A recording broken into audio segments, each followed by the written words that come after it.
"Sir, that dog is still alive!" The words cut through the chaos like a bullet. Lieutenant Jake Morrison had walked away from explosions, mass casualties, and final goodbyes without turning back. He had learned that hesitation could cost lives. But when the young girl spoke, her voice trembling yet unyielding, something inside him stopped cold. The dog lay beneath twisted metal and shattered concrete, motionless, forgotten by everyone else. The rescue team had already marked the area cleared. Everyone believed it was too late. Everyone except her. As Jake knelt down and saw what was hidden beneath the dirt and blood, his breath caught in his throat, because the dog wasn't just alive. It was someone he thought he had lost forever. The coastal town looked like a war zone after the storm. Homes flattened. Streets flooded. The air smelled of salt, smoke, and fear. Jake Morrison moved forward with practiced calm, his team following in tight formation. This wasn't his first disaster mission, and it wouldn't be his last. Or so he thought. Then he heard small footsteps running toward him. "Sir! Please, wait!" Jake turned, expecting another injured civilian or a panicked call for help.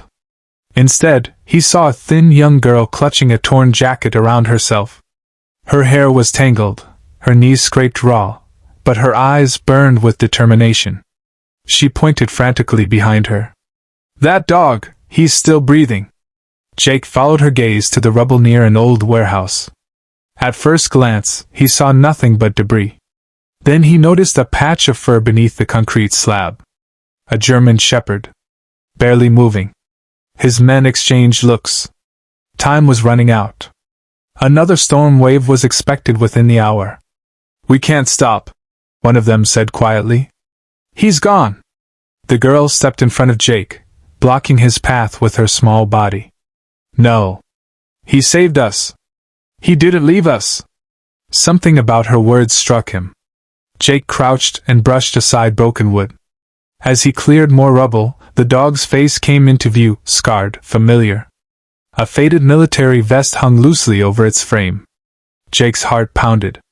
He recognized that dog. Years ago, during a mission overseas, his unit had a K9 named Rex. Loyal. Fearless. Rex had once dragged Jake to safety after an ambush, taking shrapnel meant for him.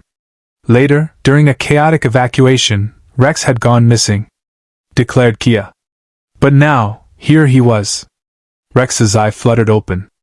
His tail twitched weakly.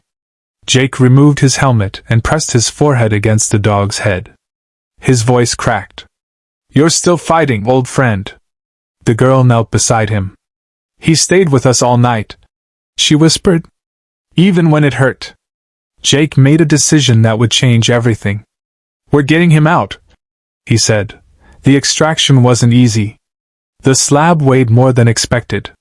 The rain returned. Time slipped away. Every second felt like a gamble between survival and sacrifice. Rex whimpered softly, but never pulled away. Never gave up. When they finally freed him, Jake lifted Rex into his arms like a fallen brother. The dog's breathing was shallow, his body broken, but his spirit was unyielding. They rushed him to the medical unit. The girl stood silently nearby, hands clasped, watching as doctors worked frantically. Hours passed. Night fell. Jake sat outside the tent, exhausted, his uniform soaked, his hands still trembling. He wondered how many times he had walked past suffering because the mission demanded it. How many lives he had accepted as losses. Then the doctor stepped out. "He's stable," she said. "Barely, but he made it." Jake closed his eyes. A breath he didn't realize he'd been holding finally escaped. Later, as Rex recovered, Jake learned the full story. After being separated from his unit years ago, Rex had survived on instinct alone. He had protected families, guided children through floods, and stayed with the girl and her brother when everyone else fled. He never stopped being a soldier. Weeks later, Rex walked again. Slowly. Painfully. But proudly. At a small ceremony, Jake knelt before him, tears streaming freely this time. "I left you once," he whispered. "I won't ever do it again." Rex wagged his tail. The girl stood nearby, smiling. Jake finally understood something the battlefield never taught him, that true courage isn't only found in strength or orders, but in compassion. In refusing to walk away. In seeing value where the world sees nothing left. And as they walked away together, soldier, child, and dog, Jake knew one truth would stay with him forever. Heroes don't always wear uniforms. Sometimes, they walk on four legs and never stop believing in us.